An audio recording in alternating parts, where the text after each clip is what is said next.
Good evening सभी साथियों को। और हिस्ट्री की क्लास में मॉडर्न हिस्ट्री में हम चल रहे थे और हमने अभी तक बात की थी यूरोपियन कंपनियों का आगमन। और यूरोपियन कंपनियों के आगमन में हमने अभी तक पुर्तगाली और डच इन दोनों के बारे में पढ़ा था। अब हम आज बात कर रहे हैं अंग्रेज, डेन और फ्रांसीसी, किस तरह से इनका आगमन हुआ उस पर हम चर्चा कर रहे हैं। तो अगली हेडिंग लिखेंगे अंग्रेज, पुर्तगाली और डच हमारा कंप्लीट हुआ। नेक्स्ट हेडिंग लिखेंगे अंग्रेज और अंग्रेजों का किस तरह से आगमन हुआ, शुरुआती दौर कैसा रहा, उस पर सबसे पहले हम चर्चा करेंगे। और फिर डिटेल में जो ब्रिटिशरों ने भारत में लंबे समय तक शासन किया उसी शासन की हम यहाँ पर बात करेंगे। ठीक है, तो इसमें सबसे पहले शुरुआत होती है 1588 1588 में एक राल्फ फिच नामक अंग्रेज भारत में आया था। तो भारत में आने वाला सबसे पहला अंग्रेज कौन था? तो उसका नाम राल्फ फिच था, जो कि 1588 में आया था। उसके बाद आगे बढ़ते हैं तो 1599 की बात आती है। 1599 में जॉन मेडल हॉल, इसको नाम याद रखेंगे, वैसे कई जगह यहीं से शुरुआत मानी जाती है। जॉन मेडल हॉल भारत आया था। ये अकबर के दरबार में आया था। ये दोनों के दोनों वैसे तो अकबर के दरबार में आए थे, लेकिन कई जगह ऑप्शन में राल्फ फिच नहीं होता है, जॉन मेडल हॉल से इसकी शुरुआत मानते हैं। तो जॉन मेडल हॉल को ही प्रथम अंग्रेज माना जाता है जो भारत में आया था। जबकि उससे पहले एक राल्फ फिच भी भारत में आया था और उसको प्रथम के रूप में समुद्री मार्ग से आने वाला प्रथम उसको नहीं माना जाता है। जबकि जो जॉन मेडल हॉल है ये समुद्री मार्ग से आने वाला पहला अंग्रेज था। ठीक है, और अगर ऑप्शन में दोनों है जॉन मेडल हॉल और राल्फ फिच, तो ऐसे में हम राल्फ फिच को ही सही करते हैं। इसके बाद 1599 में जब जॉन मेडल हॉल भारत में आया तो इसीलिए हमने कहा था कि सबसे पहले पुर्तगाली आए और उसके बाद पुर्तगाली और फिर डचों का आगमन हुआ 1595 में, और फिर अंग्रेज आए, तब फिर डेन और फ्रांसीसी। इसीलिए हमने रखा था क्योंकि इसको उस काउंटिंग में नहीं रखते, क्योंकि यूरोपियन कंपनियों का जो आगमन हुआ उस कंपनियों का जो कंपनी के थ्रू ये जो लोग जो आए वो अलग हो गए, और राल्फ फिच वैसे पहले भी आया था। इसके बाद सन 1600 ईस्वी में ब्रिटिश ईस्ट इंडिया कंपनी की स्थापना हुई थी। ब्रिटिश ईस्ट इंडिया कंपनी की स्थापना हुई। ब्रिटिश ईस्ट इंडिया कंपनी की स्थापना कब हुई थी? तो ये क्वेश्चन पूछा जाता है। तो सन 1600 ईस्वी में ब्रिटिश ईस्ट इंडिया कंपनी की स्थापना ये महारानी एलिजाबेथ थी, उस टाइम पे महारानी एलिजाबेथ ने किया था।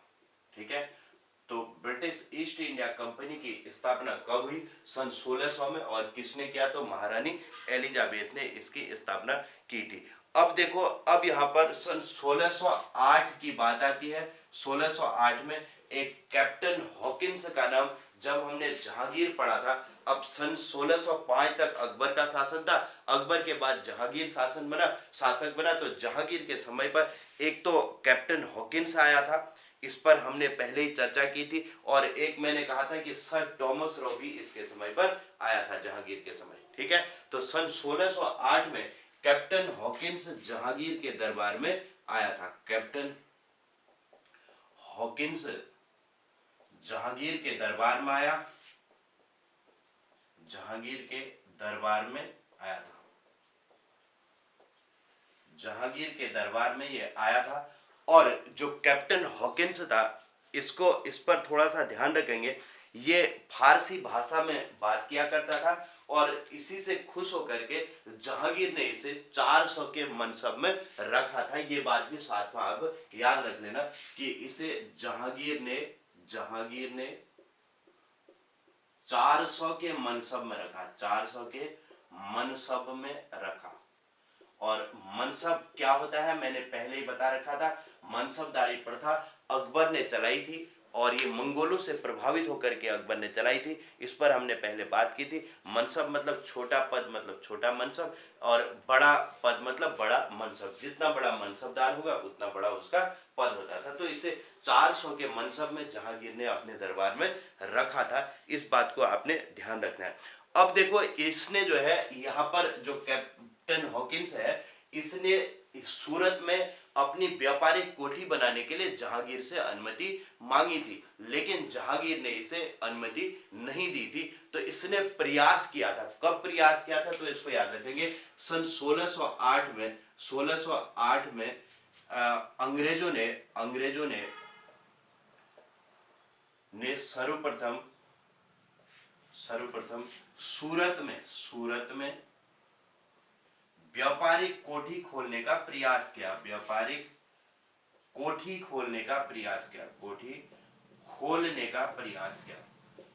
ये क्वेश्चन पूछा जाता है कि इन्होंने सबसे पहले अपनी व्यापारिक कोठी कहां खोलने का प्रयास किया था, तो सूरत में खोलने का इन्होंने प्रयास किया था। लेकिन 1611 में मुसलीपत्तनम में अंग्रेजों ने पहली व्यापारिक कोठी बनाई थी। व्यापारिक कोठी स्थापित की। ठीक है, इस बात को ध्यान रखेंगे। अंग्रेजों ने अपनी पहली व्यापारिक कोठी कहां बनाई? मुसलीपत्तनम में, जो कि किस ओर था? पूर्वी घाट में हुआ। ये पूर्वी घाट और पश्चिमी घाट सब लोग जानते होंगे। ये इस तरीके से ये वाला हिस्सा पूर्वी घाट हुआ, जबकि ये वाला हिस्सा पश्चिमी घाट कहलाता है। इस बात को आप लोग यहाँ पर ध्यान रखेंगे। ठीक है, तो सबसे पहले अंग्रेजों ने अपनी व्यापारिक कोठी कहाँ खोली थी? तो मुसलीपत्तनम में। ये जो आंध्र प्रदेश वाला जो क्षेत्र है मुसलीपत्तनम में, यहाँ इन्होंने पूर्वी घाट में पहली व्यापारिक कोठी खोली। अब देखो, इसके बाद सन 1615 में सूरत में अंग्रेजों ने अपनी व्यापारिक कोठी खोली। अब यहां पर देखो, व्यापारिक कोठी खोली। अगर आपसे पूछा जाए कि अंग्रेजों ने अपनी सर्वप्रथम पश्चिमी घाट में कहां व्यापारिक कोठी खोली थी, तो इसमें आप वहां पर मुसलीपत्तनम नहीं करोगे। इस बात को ध्यान रखना। अंग्रेजों द्वारा पश्चिमी घाट में खोली गई पहली व्यापारिक कोठी कौन सी थी अगर पूछा जाए, तो फिर सूरत में हुई। सूरत में पश्चिमी घाट की पहली व्यापारिक कोठी हुई। लेकिन अगर भारत में सबसे पहली व्यापारिक कोठी कहां खोली, तो मुसलीपत्तनम में। ठीक है, सूरत कहां पड़ता है, तो यहाँ गुजरात वाला सूरत हो गया। यहाँ इन्होंने पश्चिमी घाट, ये तो पश्चिमी घाट हुआ, ये पूर्वी घाट हुआ। तो अंग्रेजों ने पश्चिमी घाट में सर्वप्रथम कहां व्यापारिक कोठी खोली, तो सूरत में। कब खोली? 1615 में। जबकि वैसे पहली व्यापारिक कोठी कहां खोली थी, तो मुसलीपत्तनम में स्थापित की थी। क्लियर हो गया? ये दोनों बातों को थोड़ा सा आप लोग ध्यान रखेंगे, दोनों अंतरों को, पूर्वी घाट और पश्चिमी घाट वाले मैटर को आप लोग क्लियर रखेंगे। ठीक है, इसके बाद जब हम यहां से आगे बढ़ते हैं तो सन 1615 में, इसको 13 कर लेना, 13 है ये, 1613 है, 1613। अब देखो, यहां पर सन 1608 में हमने कहा था कैप्टन हॉकिंस भारत आया था, जबकि सन 1615 में सर टॉमस रो भारत आया। टॉमस रो जहांगीर के दरबार में आया। ठीक है, जहांगीर के दरबार में आया था। जहांगीर के दरबार में आया सर टॉमस रो। दोनों के बाद याद रखेंगे, कैप्टन हॉकिंस भी जहांगीर के दरबार में आया था और टॉमस रो भी जहांगीर के दरबार में आया था। इन दोनों को आप लोग ध्यान रखेंगे। अब इसके बाद जब आगे बढ़ते हैं तो सन 1632 में हम चलते हैं। उस समय एक गोलकुंडा का सुल्तान था। गोलकुंडा के सुल्तान ने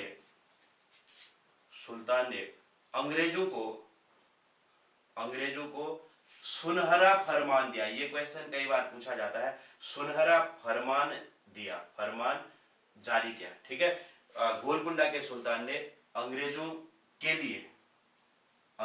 लिए लिख लो, सुनहरा फरमान जारी किया। ठीक है, जारी किया। अब क्या सुनहरा फरमान जारी किया? इस गोलकुंडा के सुल्तान ने कहा कि भाई 10 पौंड 500 पैगोड़ा 500 पैगोडा के वार्षिक किराए पर। इसने कहा कि भाई 500 पैगोडा के वार्षिक किराए पर आप गोलकुंडा में व्यापार कर सकते हो। ठीक है, तो इस बात को लिख लेना साथ में कि 500 पैगोडा के वार्षिक किराए पर गोलकुंडा में व्यापार की अनुमति दे दी। तो ये उनके लिए जो है एक सुनहरा फरमान कहलाया। ठीक है, तो बहुत इंपॉर्टेंट ये रहता है। जैसे हमने कल वहां पर औरंगजेब की भी एक जगह बात की थी कि औरंगजेब ने जो पुर्तगाली के बाद डच जब हमने पढ़ा था कि औरंगजेब ने हमने कहा था 31.5% वार्षिक चुंगी पर बंगाल, बिहार, उड़ीसा में व्यापार का अधिकार दिया था, कहा था डचों को। उसी तरीके से अंग्रेजों को भी ये जो उस समय पर गोलकुंडा का सुल्तान था, कुतुब शाह था, इसने सुनहरा फरमान जारी करके 500 पैगोडा के वार्षिक किराए पर गोलकुंडा के का जो बंदरगाह था उसमें इनको व्यापार करने की अनुमति दे दी थी, इसलिए इसे सुनहरा फरमान के नाम से जाना जाता है। ठीक है, अब इसके बाद 1639 में चलते हैं। 1639 में एक फ्रांसिस डे नामक अंग्रेज ने जो है मद्रास को पट्टे में लिया था। फ्रांसिस डे ने मद्रास को पट्टे में लिया, मतलब काम करने के लिए वहां पर पट्टे में ले लिया। ठीक है, पट्टे में लिया था मद्रास को। और यहां एक इंपॉर्टेंट चीज होती है, फोर्ट सेंट जॉर्ज की स्थापना की। जहां फोर्ट सेंट जॉर्ज की स्थापना की, इन्होंने जॉर्ज की स्थापना की। ठीक है, स्थापना की। यही फिर बाद में मद्रास के रूप में जो है फोर्ट सेंट जॉर्ज है। आप गूगल वगैरह में सर्च करोगे तो फोर्ट सेंट जॉर्ज बिल्डिंग आज भी वहां पर लोग घूमने के लिए जब जाते हैं तो वहां पर फोर्ट सेंट जॉर्ज देखने के लिए जाते हैं। ठीक है, वो बिल्डिंग अभी भी वहां पर है और वही फिर बाद में मद्रास के रूप में स्थापित हुई। मतलब मद्रास की स्थापना किसने की? तो ये फ्रांसिस डे नामक अंग्रेज ने 1639 में यहाँ पर फोर्ट इसे पट्टे में लेकर के यहाँ पर मद्रास की स्थापना की। तो यहाँ से मद्रास की स्थापना की बात शुरू हो जाती है। ठीक है, तो सबसे पहले इन्होंने 1639 में मद्रास की स्थापना कर दी। तो अब देखो इन पॉइंटों को एक बार थोड़ा सा आप लोग इनको पढ़ोगे तो धीरे धीरे याद हो जाएंगे। एक क्रम से याद करना।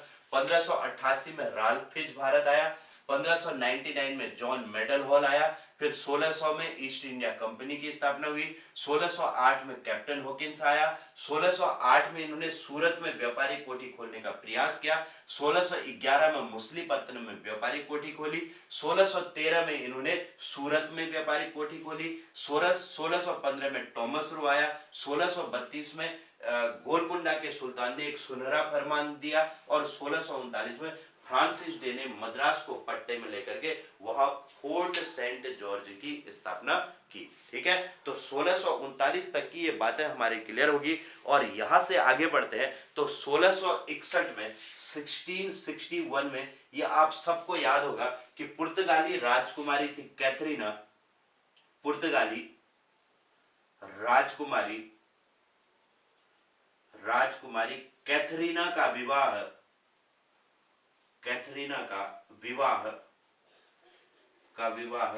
ब्रिटिश राजकुमार का क्या नाम था? चार्ल्स द्वितीय से हुआ।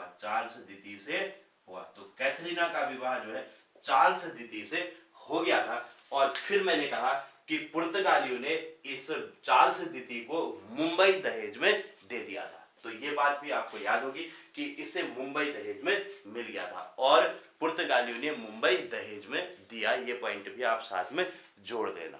ठीक है, और पुर्तगालियों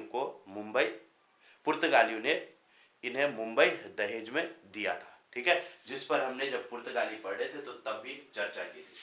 तो एक बार इन पॉइंटों को रिवीजन कर लेना। तो सबसे पहले 1588 में राल्फ फिच आया, 1599 में जॉन मेडल हॉल आया और 1600 में ब्रिटिश ईस्ट इंडिया कंपनी की स्थापना हुई। ईयर याद कर लो, 1588 है, 99 है और फिर 1600 है। 1600 के बाद 1608 में, 1608 की दो घटनाएं हैं। 1608 में एक तो कैप्टन हॉकिंस आया और 1608 में इन्होंने सूरत में व्यापारिक कोठी खोलने का प्रयास भी किया। फिर 1611 वाला याद रखेंगे, मुसलीपत्तनम में इन्होंने व्यापारिक कोठी बनाई। फिर 13 याद कर लो, 13 में सूरत में इन्होंने व्यापारिक कोठी बनाई। 15 में फिर टॉमस रो आया। 15 के बाद सीधे 32 में जाना है कि गोलकुंडा के सुल्तान ने जो है इन्हें सुनहरा फरमान जारी कर दिया और 39 में मद्रास पट्टे में लिया और 39 के बाद सीधे 61 में आ जाओ कि पुर्तगाली राजकुमारी कैथरीना का विवाह चार्ल्स द्वितीय से हुआ। ठीक है, ईयर सबसे पहले याद कर लो, कहां से शुरुआत हो रही है, 1588, 1599, फिर सन 1600, 1600 के बाद 1608 में दो घटनाएं, फिर 1611, फिर 1613, फिर 1615, 15 के बाद 1632, 15 के बाद 32 में और 39 और 61। ठीक है, तो इतने ये ईयर है। फिर इनमें के कौन कौन सी घटना हुई उनको आप लोग याद कर लेना। ठीक है, तो इस तरीके से आपका ये वाला पोर्शन आपका क्लियर हो जाएगा।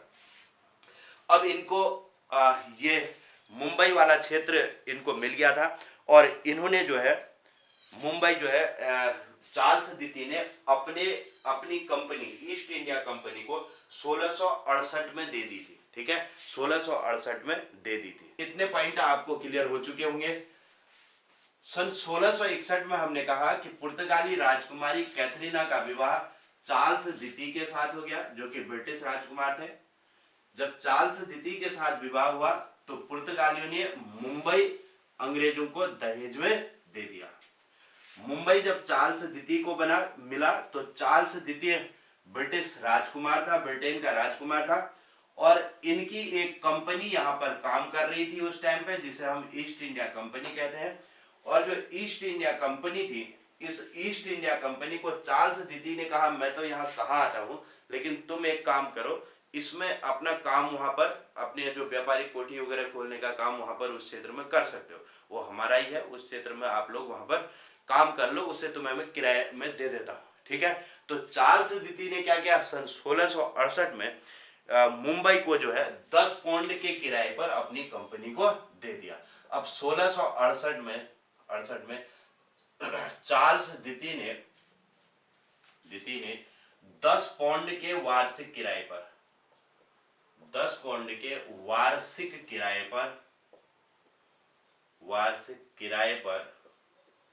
किराए पर मुंबई ईस्ट इंडिया कंपनी को दे दिया। ठीक है, तो इस बात को ध्यान रखेंगे, कितने किराए पर दिया था भी पूछा जाता है, तो 10 पाउंड के वार्षिक किराए पर दे दिया था। अब यहां पर देखो 1669 से लेकर के 1677 तक, ये याद रखेंगे। अब 1669 से 79 गेराल्ड ओंगियार, इस नाम को भी थोड़ा सा याद रखेंगे कि गेराल्ड ओंगियार ने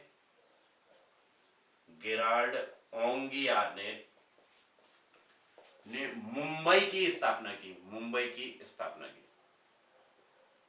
देखो, अभी हमने मद्रास को पट्टे में लिया था, ये पढ़ा था। मद्रास के बारे में हमने कहा कि फ्रांसिस डे ने 1639 में मद्रास को पट्टे में लेकर के वहां पर मद्रास की स्थापना की। ठीक है, फोर्ट सेंट जॉर्ज की स्थापना की, वही बाद में क्या कहलाया, मद्रास कहलाया। तो मद्रास की स्थापना किसने की, तो फ्रांसिस डे ने। लेकिन अगर मुंबई की स्थापना किसने की पूछा जाए तो गेराल्ड ओंगियार ने की। ठीक, और कब की, 1669 में। 68 में तो देखो 61 में विवाह हुआ था, 68 में कंपनी को दिया ये मुंबई, और यहां पर जो है 69 में इसने गेराल्ड ओंगियार ने मुंबई की स्थापना की। ठीक है, और जबकि मद्रास की स्थापना कब हुई, तो 1639 में फ्रांसिस डे ने की थी। ये पॉइंट आपको ध्यान रखने पड़ेंगे। मुंबई हो गया और इधर मद्रास हो गया और कलकत्ता हो गया। कलकत्ता में हम आ रहे हैं इसके बाद। अब 1698 में 1698 में, ठीक है, 1698 में एक और नाम याद रखेंगे, जॉब चार्नक का। जॉब चार्नक ने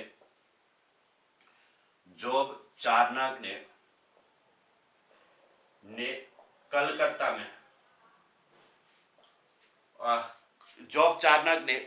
में कलकत्ता में फोर्ट विलियम की स्थापना की, फोर्ट विलियम की,